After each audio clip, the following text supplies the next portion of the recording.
IVF पद्धति यूं तो कहा जाता है कि निसंतान दंपतियों को संतान का सुख देने के लिए इसका इस्तेमाल होता है, लेकिन आमतौर पर आम लोग इसके बारे में नहीं जानते। आईवीएफ ऐसी पद्धति है जो अब डॉक्टर्स उस पद्धति के माध्यम से उन दंपतियों को भी संतान का सुख दे सकते हैं, जो कह सकते हैं बांझ हो जाते हैं या उनके अंदर कोई प्रॉब्लम होती है। हालांकि मेरठ के लोकप्रिय अस्पताल में आईवीएफ पिछले 5 वर्षों से संचालित है और आज 5 साल बेमिसाल का कार्यक्रम सुभारती के लोकप्रिय अस्पताल के अंदर जो आईवीएफ सेंटर है यहाँ रखा गया। यहाँ के बारे में बताया जाता है कि नो प्रॉफिट नो लॉस से चलता है। डॉक्टर ईसा खनुजा है जो इस सेंटर को संचालित करती हैं। डॉक्टर साहब ने बताया कि उनका पहला चेक, जो कि एक एमबीबीएस एमडी हैं, भारतीय विश्वविद्यालय से पढ़ने के बाद सुभारती के ही लोकप्रिय अस्पताल में अब डॉक्टर्स के साथ कंधे से कंधा मिलाकर चल रही हैं। आईवीएफ सेंटर को संचालित किए हुए 5 वर्ष हो चुके हैं। मैम, सबसे पहले न्यूज निवारण टीवी में आपका स्वागत है। मैम, आप सुभारती से पढ़ के आए और आप पढ़ाकर प्रोफेसर थे। मैं असिस्टेंट प्रोफेसर थे, ओके।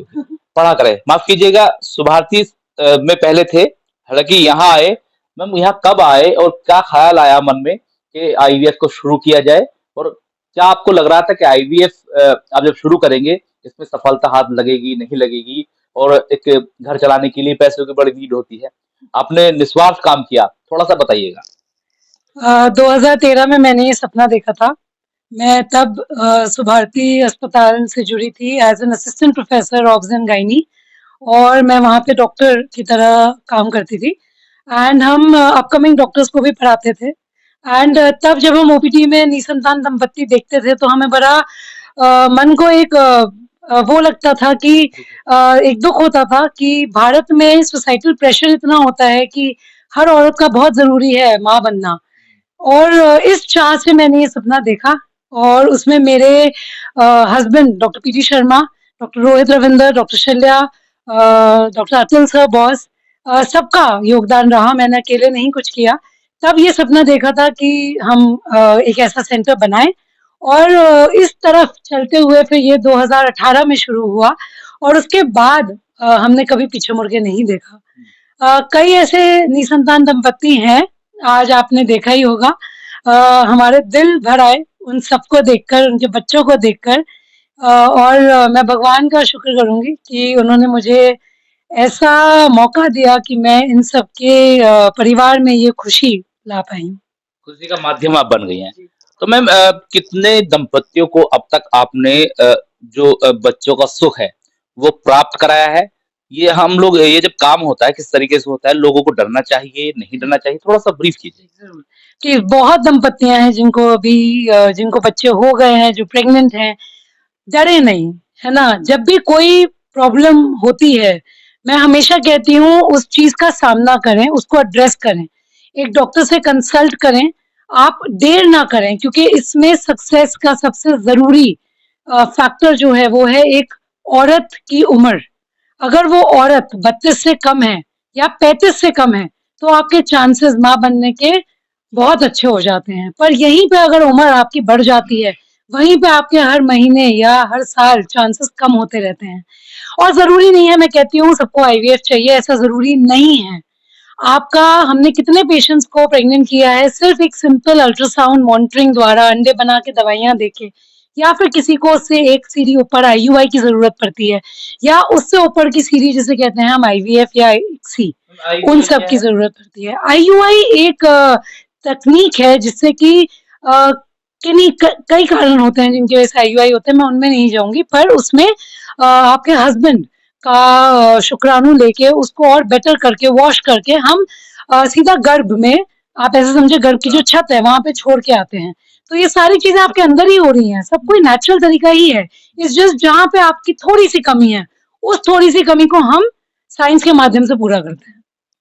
कई बार ये होता है कि जो दंपति हैं, जो खासतौर से महिलाएं, आपने कहा उम्र ज्यादा हो जाती है, जो शरीर में जो प्रक्रिया है वो डाउन पड़ जाती है, नसें ब्लॉक हो जाती हैं।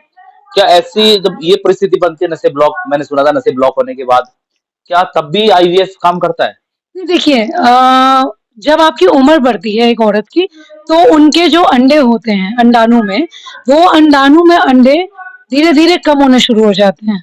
आपके अंडे ज़िंदगी में आपको जितने मिलने हैं, वो आप जब पैदा हुई थी, वो औरत जब अपनी माँ की कोख में थी, वो तभी निश्चित हो गए थे। तो वो कभी बढ़ेंगे नहीं, वो ताउम्र धीरे-धीरे कम होते रहेंगे। इसलिए एक औरत की माहवारी भी बंद हो जाती है। तो ऐसा नहीं है कि 50 साल तक भी आप अपने अंडों से बच्चे हो सकते हैं। तो इसीलिए that is the problem. Associated जो भी प्रॉब्लम्स हो, नल्ले बंद होना या फिर एंडोमेट्रियोसिस, सिस्ट होना, रसौलियाँ होना, जैसे आप कह रहे हैं नसों में थक्के बन जाना, ये सारी एसोसिएटेड प्रॉब्लम्स हैं। पर age is the most important factor for a female to conceive. थोड़ा-सा इससे हटके हम एक बात कर लेते हैं। आजकल देखा जा रहा है बहुत सारी महिलाओं के अंदर जो आपने कहा वो यूट्रस के अंदर एक वो बन जाती है, सिस्ट पैदा हो जाती है। और बहुत बड़े लेवल पर उनका ऑपरेट भी हो रहा है और जो यूट्रस उनको निकाला जा रहा है। क्या वजह है कि इस तरीके की समस्या आ रही है? पहले शायद ऐसा नहीं होता था इतने बड़े लेवल पर। आज ये देख रहे हैं कि बहुत बड़े लेवल पर महिलाओं की जो अंदर से जो बच्चेदानी उसको निकाला जाता है। और ये वजह क्या मान रहे हैं जो इस तरह की डिजीज पैदा होना शुरू हो गया है? देखिए, मैं खुद हैरान हूँ जब मैं देखती हूँ कि इतनी यंग औरतें 32 से भी कम, 35 से भी कम हमारे पास अंडे ज्ञात करने की जो हमारे कितना रिज़र्व है आपके अंडेदानी में, वो ज्ञात करने का जो टेस्ट होता है जिसको हम एएमएच कहते हैं या फिर एक अल्ट्रासाउंड द्वारा हम देखते हैं कि आपका रिज़र्व कितना है, एएफसी कहते हैं। वो इतने कम हो रहे हैं कि मुझे खुद लगता है कि क्या चेंजेस आ रहे हैं वातावरण में, कि क्या हम खा रहे हैं, क्या हम सांस ले रहे हैं, किन चीजों की वजह से ये कम हो रहा है। क्योंकि जब हमारे बड़े थे तो वो तो एक बहुत उम्र तक भी माँ बन पाए हैं या माँ और पिता बन पाए हैं।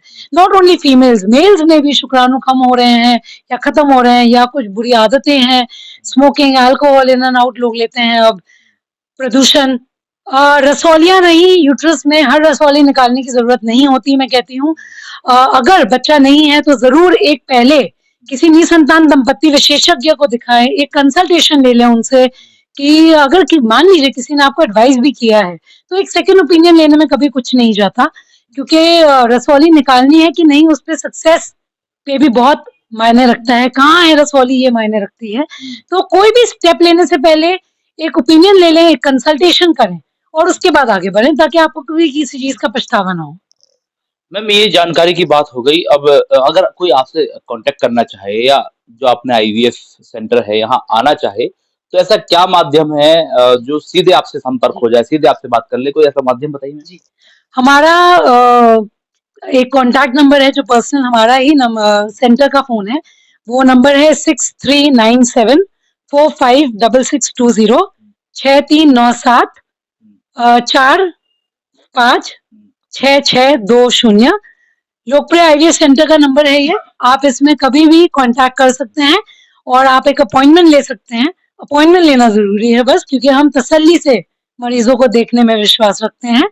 एंड एक अपॉइंटमेंट लेके आप ज़रूर अपने सारे कागज़ लेके कभी भी यहाँ पे आ सकते हैं। तो मैम से हमारी बात हो रही थी।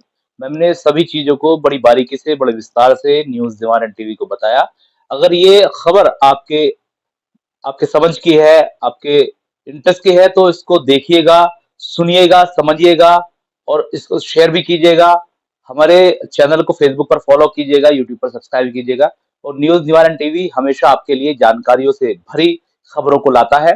तो मैम का बहुत-बहुत स्वागत है। फिलहाल अपने सहयोगी आरिफ मोल्ला के साथ मनोवर चौहान, न्यूज़ निवारण टीवी, मेरठ।